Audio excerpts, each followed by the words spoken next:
Lok Adalat LO road accident లో మృతి చెందిన వైద్య విద్యార్థి కుటుంబీకులకు 40 లక్షల పరిహారం లభించింది. నంద్యాల పట్టణ శివారులోని శాంతిరాం మెడికల్ కళాశాలలో చదువుతూ మృతి చెందిన వైద్య విద్యార్థి కుటుంబీకులకు చోళమండల ఇన్సూరెన్స్ కంపెనీ వారు 40 లక్షల పరిహారాన్ని అందించారని పిటిషనర్ తరపు న్యాయవాది బోయ సుబ్బారాయుడు తెలిపారు. శాంతిరాం మెడికల్ కళాశాల సమీపంలో గత సంవత్సరం క్రితం మోటార్ సైకిల్ పై వెళ్తున్న ఇద్దరు వైద్య విద్యార్థులను వెనుక లారీ ఢీకొనడం వల్ల జరిగిన రోడ్డు ప్రమాదంలో ఒక విద్యార్థి మృతి చెందగా మరో వైద్య విద్యార్థి 2 కాళ్లు కోల్పోవడం జరిగింది. అయితే 2 కాళ్లు కోల్పోయిన వైద్య విద్యార్థికి 75 లక్షల నష్టపరిహారాన్ని గతంలోనే చోళమండల కంపెనీ వారు కోర్టు ద్వారా బాధితునికి అందజేయడం తెలిసిన విషయమే. అయితే ప్రమాదంలో మృతి చెందిన మరో వైద్య విద్యార్థి అమరావతి పర్వేజ్ కుటుంబ సభ్యులకు అదే చోళమండల కంపెనీ వారు 40 లక్షల రూపాయల చెక్కును అందజేశారు. మోటార్ వెహికల్ ప్రమాద యాక్ట్ ప్రకారం తన క్లయింట్ అయిన ఒక వైద్య విద్యార్థి 2 కాళ్లు కోల్పోవడం మరియు మరో క్లయింట్ చనిపోవడం వల్ల వారి కుటుంబానికి తీవ్ర అన్యాయం జరిగిందని న్యాయవాది బోయ సుబ్బారాయుడు కోర్టుకు విన్నవించడం జరిగింది. న్యాయవాది బోయ సుబ్బారాయుడు కోర్టుకు తెలిపిన విధానాన్ని బట్టి కోర్టు మృతి చెందిన వైద్య విద్యార్థి కుటుంబానికి తీవ్ర అన్యాయం జరిగిందని భావించి ఇన్సూరెన్స్ కంపెనీ చేత 40 లక్షల చెక్కును పరిహారంగా ఇప్పించడం జరిగింది.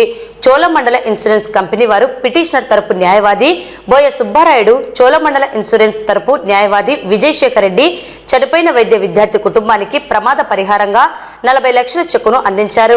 తనకు కోర్టు ద్వారా న్యాయం జరిగిందని భావించిన వైద్య విద్యార్థి అమరావతి పర్వేజ్ కుటుంబ సభ్యులు న్యాయస్థానానికి మరియు న్యాయవాది బోయ సుబ్బారాయుడుకు కృతజ్ఞతలు తెలిపారు. అందరికీ నమస్కారం. ముఖ్యంగా జడ్జి గారికి, అలాగే తోటి న్యాయవాదుల మిత్రులందరికీ, ముఖ్యంగా మా ఆదర్శ అడ్వకేట్ సుబ్బారాయుడు గారికి, వారి కక్షిదారులకు, ఇక్కడ వచ్చిన కక్షిదారులందరికీ పేరు పేరున నమస్కారాలు చెబుతూ, ముఖ్యంగా జాతీయ లోక్ అదాలత్లో ఎక్కువ కేసులు చేయాలని ఉద్దేశంతో అన్ని ఇన్సూరెన్స్ కంపెనీ వాళ్ళు ముందుకు వచ్చి సాధ్యమైనంత వరకు ఎక్కువ కేసులు పరిష్కారం చేయబడుతుంది.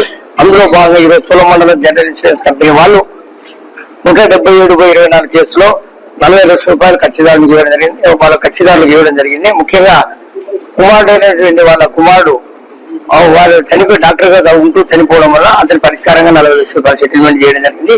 ముగ్గురు వాళ్ళు వారసులు, వాళ్ళ అన్న తల్లి, తండ్రి, చెల్లెలు, వారికి 40 లక్షల రూపాయలు ఈరోజు పరిష్కారంగా చెప్పు ఇవ్వడం జరుగుతుంది. కాబట్టి ముఖ్యంగా లోకల్ కోర్టు వారికి, డిస్ట్రిక్ట్ జడ్జి వారికి, తోటి న్యాయవాదులు, కక్షిదారులు అందరూ కూడా పేరు పేరున ధన్యవాదాలు జరుపుతూ, ఈ విధంగానే భవిష్యత్తు కూడా మా ఇన్సూరెన్స్ కంపెనీ వాళ్ళు ఎల్లవేళలా వైలేషన్ లేకుండా, ఎటువంటి రిమార్క్ లేకుండా కేసులో సాధ్యమైనందుకు ఎక్కువ నష్టపరిహారం ఇవ్వడానికి మేము ముందుకు వచ్చి చేస్తున్నాము. ఆ విధంగా భవిష్యత్తు చేస్తాము. అందుకు కోర్టు వారు, జడ్జి గారు అందరూ సహకరించేందుకు పేరు పేరు అందరూ ధన్యవాదాలు. సెలవు.